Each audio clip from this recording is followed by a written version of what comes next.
드리려고 합니다. 우선 한 세 가지 정도 양해 말씀을 드려야 될 것 같은데요. 첫 번째는 지금 제목에서 보듯이 되게 재미없는 내용입니다. 그리고 이제 지금까지 발표했던 것과는 다르게 상당히 사이언티픽한 내용이 많기 때문에 상당히 지루하시고 재미없는 내용인데, 불행하게도 제가 재미없는 내용을 재미있게 말하는 재주가 별로 없습니다. 그래서 더 지루하실 것 같아서 일단 첫 번째 양해를 드리고요. 두 번째 양해 드릴 것은 제가 인트로로 준비했던 것들을 많은 분들이 다 했어요. 제 앞에 하신 분들이 다 하셔가지고 제가 그분들보다 잘할 자신이 없거든요. 그래서 분량이 좀 작아질 것 같다라는, 그래서 그나마 앞에 부분이 좀 재밌을 텐데 재미있는 거를 또 떼버리고 또 재미없는 것만 하셔야 돼서 그 좀 양해 말씀을 드리고요. 마지막은 제 발표를 보고 질문을 해야 한다는 강박관념에 사로잡히지 않으셨으면 좋겠습니다. 그냥 저런 것도 하는구나 생각을 하시고 편하게 들어주시면 좋을 것 같습니다. 그럼 발표를 시작하도록 하겠습니다. 제가 준비한 게 이제 고분자 소재에 관련된 것입니다. 앞에 많은 좋으신 연사분들께서 디바이스라든지 컨텐츠, 그다음에 이제 산업적인 응용, 이런 플랫폼 이런 것들을 다 말씀해 주셔서 거기에 필요한 소재들, 그것들을 위주로 발표할 건데요. 이 소재의 개발 동향이라든지 이런 것들과 더불어서 제가 현재 하고 있는 일을 조금 소개를 해드리고자 하고요. 끝에 마지막으로는 이제 저희 연구소에서 하는 일들이 있기 때문에 혹시 소재 개발을 하시다가 필요한 부분이 있으시다면 저희 쪽에 연락을 주십사 하고 제가 발표를 맡게 되었습니다. 뭐 이거 다 잘 아시는 그림일 겁니다. 그래서 오늘 하루 종일 VR, AR, 뭐 MR 혹은 XR 얘기는 들으셨기 때문에 요거는 넘어가도록 하겠고요. 요거는 제가 처음 여기다 넣었더라고요. 그 사람들이 XR을 어떻게 느끼는가. 사실 XR이 저희 전문가들끼리는 그냥 뭐 확장현실, 뭐 AR, VR, MR을 아우르는 뭐 기술 이렇게 해서 어렵게 저희들끼리 알고 있지만, 이 넷플릭스라고 하는 이런 플랫폼에서 한 2, 3년 된 그 드라마 같은데요. 나 홀로 그대라는 드라마를 통해서 XR 기술을 이미 선보였습니다. 글래스를, 스마트 글래스겠죠. 스마트 글래스를 끼면 인공지능 및 5G 초고속 이성통신, 빅데이터랑 연결이 돼서 나만의 비서가 나오는, 가상의 그 비서가 나오는 그런 내용이 되겠는데요. 사실 이거 저희 연구 그룹에 있는 사람들한테 다 보라고 추천을 했지만 저도 짤로만 보고 아직 정주행을 하지 못했습니다. 그렇지만 그 1, 2화 정도는 아마 보시면 XR 기술이 사람들을 어떻게까지 받아들이겠구나라는 것들을 알 수 있지 않을까 해서 넣어봤고요. 제가 여기다가 매트릭스나 아니면 뭐 레디 플레이어 원 이런 화면을 넣으려고 했었었는데 다행히도 그들과 중복되지 않게 이 드라마를 한번 넣어봤고요. 지금 오늘도, 어제도 그렇고 오늘도 그렇고 신문지상에 계속 이런 애플, 메타, 뭐 구글, MS 이런 데서 이런 이제 글로벌 기업들이 메타버스라든지 XR 기술에 대해서 상당히 도전적으로, 그리고 이제 미래 먹거리로 개발에 뛰어들고 있는데, 이거 이제 앞에 연사분들께서 다 왜 그렇게 하는지 설명을 해주셨습니다. 그래서 이런 XR 기술이 필요한 거는 이제 누구나 다 알죠. 누구나 다 알기 때문에, 그렇다면 그 XR이 어떤 기술로 구성되어 있고 그 구성 요소들에 필요한 소재 혹은 부품이 무엇인가에 대해서 제가 오늘 조금 설명을 드리려고 하고요. 구성 요소는 이제 그 한국 디스플레이 산업협회에서 가져온 자료인데요. 디스플레이를 담당하는, 영상을 쏴줘야 되니까 마이크로 디스플레이, 그 광학, 그다음에 센서, 뭐 메모리, 통신, 배터리, 뭐 소프트웨어 이런 많은 것들로 이루어져 있습니다. 그리고 각각 하나하나마다 다 소재 및 부품이 필요하겠죠. 그래서 이거를 저희가 지금 오늘 다 다룰 수는 없고 이 옵틱 쪽에 관련돼서 저희가 조금 얘기들을 드리려고 하고 있습니다. 뭐 스마트 글래스 이거 몇 개만 대표적으로 갖고 왔지만 제가 이럴 줄 알았으면 오늘 발표하신 분들 회사 거를 좀 떠올 걸, 괜히 외산 위주로 제가 여기다 넣어가지고 좀 죄송스럽습니다. 그 레티나도 있고 했었는데 대표적으로 이제 제품들을 여기다 좀 열거해봤고요. 현재 구할 수 있는 그런 것들을 이제 해놨는데, 이 글래스 종류가 여러 가지이지만, 그리고 앞서 그 레티나에서 발표하실 때 얘기해 주셨지만 구동 원리는 이제 크게 두 가지 정도로 그때 말씀해 주셨고요. 저는 거기서도 하면 안 된다고 했던 그쪽을 조금 말씀드리려고 하는데, 그 디스플레이 유닛에서 렌즈 어레이를 통해서 우리 눈으로 빛이 들어오게끔 파장별로 그리고 각도별로 들어올 수 있게끔 해주는 이런 원리를 가지고 있습니다. 이런 원리에 대해서 이제 원리를 갖는 글래스에 대해서 저희가 지금 관심을 가졌었고요.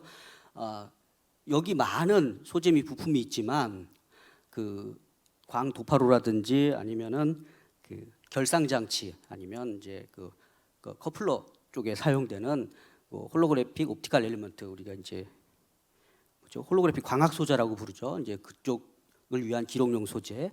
그다음에 이제 마이크로 디스플레이에서 이제 우리 눈에 들어올 때 아까 레티나에서도 얘기하셨지만 광 효율이 엄청 떨어집니다. 그래서 그 광 효율을 어떻게 하면 조금이라도 올릴까 하는 연구들을 많이 하고 있는데, 그거에 관련돼서 각종 광학 필름이라든지 그다음에 이제 눈에 들어오는 그 광학 그 신호 자체를 어떻게 하면 자연스럽게 우리가 받아들일 수 있는가에 관련해서 뭐 시야각 향상이라든지 시인성 향상을 위한 광학 필름 소재, 이런 것들이 이제 대표적으로 필요한 광학 소재가 되겠습니다. 그래서 저희 연구원에서 저희 팀에서 이 HOE 기록용 소재 그리고 시인성 향상을 위한 위상차 필름 소재 쪽을 개발을 하고 있는데, 오늘 이 자리에서 시간 관계상 HOE 소재 쪽만 조금 말씀을 드리고자 합니다. HOE는 홀로그래픽 옵티컬 엘리먼트라고 아까 말씀을 드렸는데요. 홀로그램을 기반으로 한 그런 광학 소재가 되겠습니다.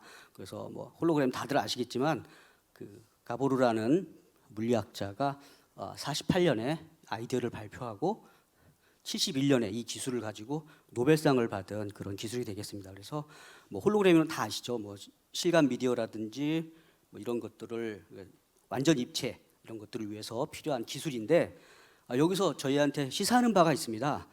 뭐냐면 이분이 48년에 이거를 처음 발표했을 때, 홀로그램 아이디어를 발표했을 때 사람들은 관심을 별로 갖지 않았습니다.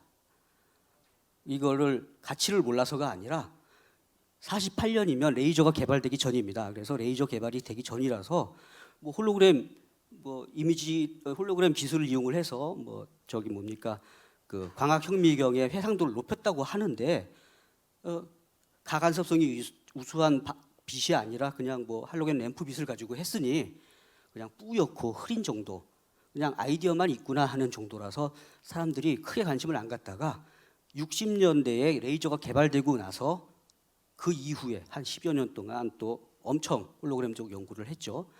그래서 기술이 개발이 되고 아이디어가 도출이 되더라도 기반이 받쳐주지 않으면 사장될 수 있는데, 꾸준히 연구해서 71년에 이 기술로 노벨상을 받았고, 현재도 홀로그램 하면 차세대 기술, 차세대 디스플레이 기술로 언제나 각광받는, 이게 제시되고 있는 기술 중에 하나죠. XR은 이거랑은 조금 다른 것 같지만 또 비슷한 면도 있어요. 뭐냐면 지금 현재 초고속 이동통신이라든지 빅데이터, 인공지능 아니면 뭐 마이크로 디스플레이 그리고 각종 광학 부품들이 이미 없는 게 아닙니다. 다 있습니다. 개발되어 있기 때문에 그것만 잘 머지하면 저희가 초실감형 XR 디바이스를 구현할 수 있겠죠. 그런데 그런 면에서 보면 이 홀로그램 기술과는 조금 다르지만, 또 한편으로 보면 그 머지하는 것 자체가 아까 레티나에서도 발표하셨지만 어려운 기술이죠. 거기에도 수많은 엔지니어들의 땀과 피가 들어가야 될 것 같습니다. 어쨌든 사설이었고요. 그 가보르에 의해서 홀로그램 기술이 개발되고 나서 그 홀로그램의 그냥 입체 영상만을 구현하는 것이 아니라 이게 이제 빛의 회절 간섭 특성을 이용하는 것이기 때문에 그런 홀로그래피 기술을 이용을 해서 빛을 매개로 하는 다양한 응용 분야에 사용이 가능합니다. 여기는 대략적인 이해가 되겠고요. 이제 그 중에 하나가 HOE가 되겠죠. 그래서 이런 홀로그램을 그러면 어떻게 기록할 것이냐? 홀로그램이 기록할 수 있는 방법은 몇 가지가 있는데, 이제 기록하는 방법에 따라서 나누기도 하고 뭐 그다음에 이제 그 재생하는 방법에 따라서도 종류별로 나누긴 하지만 큰 원리는 하나입니다. 우리가 이제 홀로그램으로 완전 입체 영상을 얻을 수 있는 것은 빛의 파장과 그다음에 세기, 명암, 거기다가 플러스로 위상차까지 모두 기록할 수 있기 때문에 가능한 것인데, 그 위상차를 어떻게 기록할 것이냐가 관건입니다. 그 위상차를 어떻게 기록하냐면 소재가 빛에 의해서, 특정 파장의 빛에 의해서 굴절율이 변한다든지 아니면 투과율이 변한다든지 이런 식으로 빛의 그 속도를 조절할 수 있으면 홀로그램, 즉 위상차를 기록할 수가 있게 됩니다. 그런 굴절률 변화를 일으킬 수 있는 물질들이 몇 가지 존재합니다. 연구된 것들과 그다음에 상용화되어 있는 것들이 몇 개 있는데요. 그걸 조금 소개시켜드리고자 합니다. 하나는 은염, 사진 필름입니다. 실버 헬라이드 필름은 빛을 받은 부분하고 빛을 받지 않은 부분하고 굴절 차이가 발생하기 때문에 홀로그램 기록에 아주 오래전부터 응용이 되어 왔고요. 이게 이제 고감도 고해상도 재료라서 우리 그 전시관이라든지 박물관에 아날로그 홀로그램들이 대부분 은염으로 제작이 되어 있습니다. 근데 이 재료의 가장 큰 단점은 뭐냐면 습식 공정입니다. 우리 사진 여기 이제 연배가 아마 필름 카메라들을 한 번쯤은 다 사용해 보셨을 몇 분 빼고 이제 연배라서 말씀드리면 이제 쉬운데, 사진은 필름 찍고 나면 항상 현상하고 이제 고정하고 이제 하는 작업들이 필요하죠. 그게 이제 습식 공정을 필요로 하기 때문에 이게 대량 생산이라든지 고속 생산이라든지 이런 것들이 힘듭니다. 그리고 그것이 가장 큰 단점이 되겠고요. 이게 뭐 이제 업체를 통해서 이제 각각 용도에 맞게 그 파장 선택성이 있는 재료들을 구입할 수가 있고요. 또 하나의 재료는 이제 DCG라고 부르는 다이크로메이티드 젤라틴이라는 재료입니다. 이 재료 같은 경우에는 그 굴절률이 매우 크게 변조시킬 수 있기 때문에, 즉 뭐냐면 빛을 받은 부분하고 안 받은 부분의 굴절률 차이를 크게 할 수 있기 때문에 매우 밝은 홀로그램을 구현할 수 있다는 장점이 있지만, 단점은 얘가 안정성이 매우 낮아서 상용화하는데 약간 어려움이 있습니다. 그래서 이제 보관 안정성이라든지 이런 게 떨어지기 때문에 연구용으로 수제 제작만 하는 그런 재료가 되겠고요.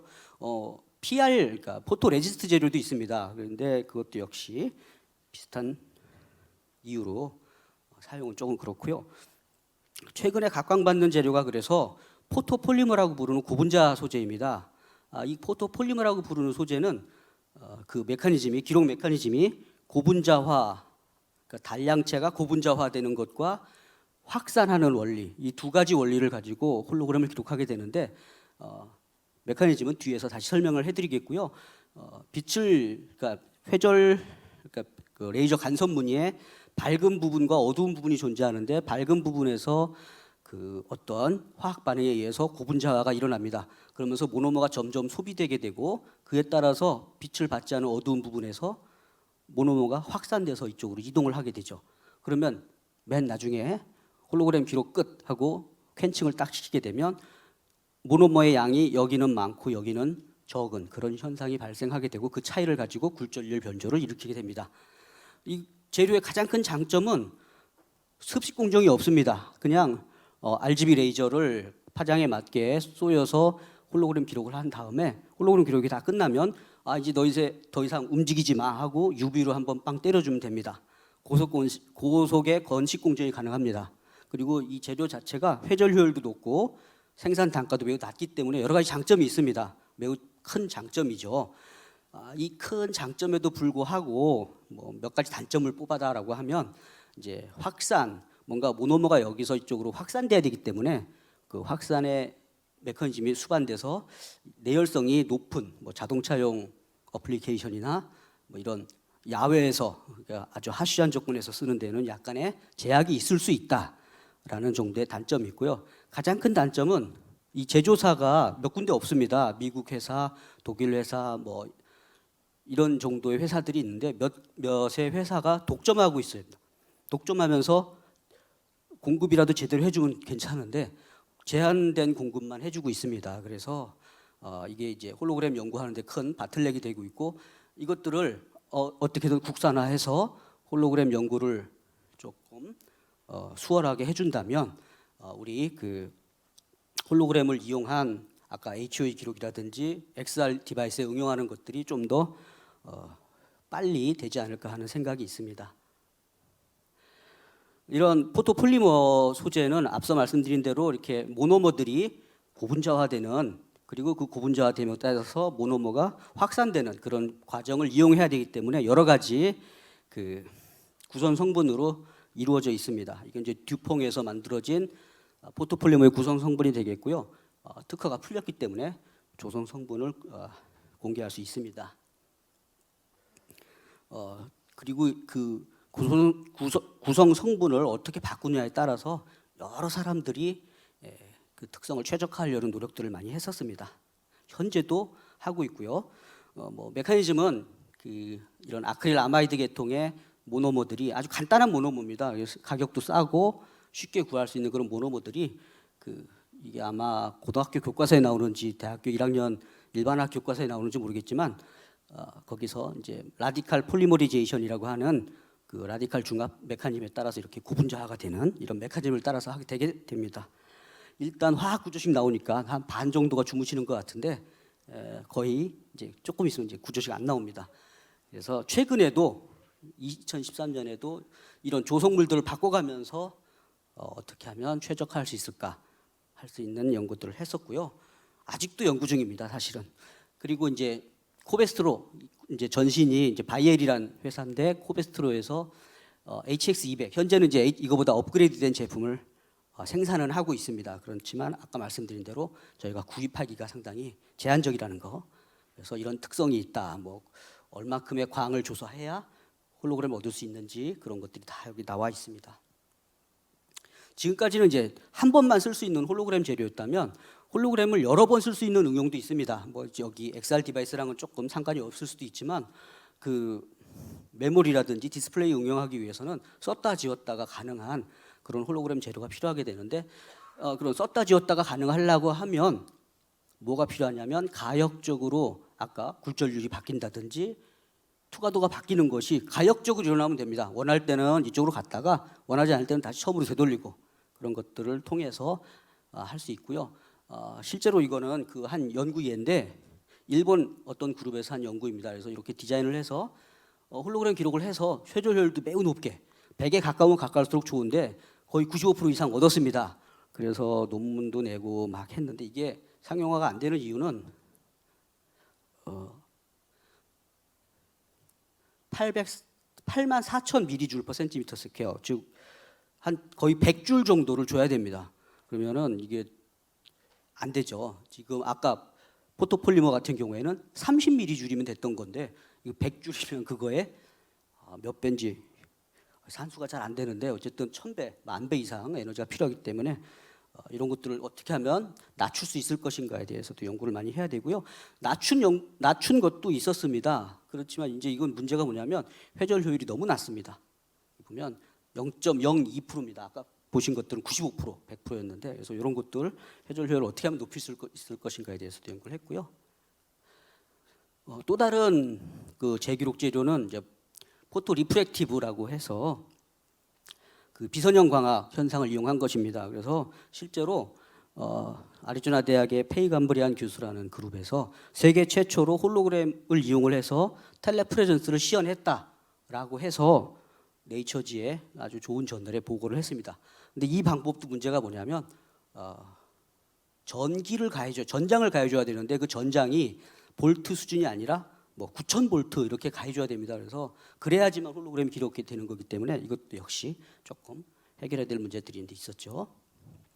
그래서 시간이 조금밖에 안 남았는데요. 저희가 고분자 기반으로 해서 실제로 홀로그램을 어떻게 빠른 속도로 썼다 지웠다 할 수 있는가에 대해서도 연구를 했습니다. 그래서 실제로 해보니 굴절률 변조값이 매우 크게 0.05면 그 바이엘에서 상용화됐던 포토폴리머보다 상당히 우수한 재료였고요. 회전 효율도 거의 96% 이상 얻어서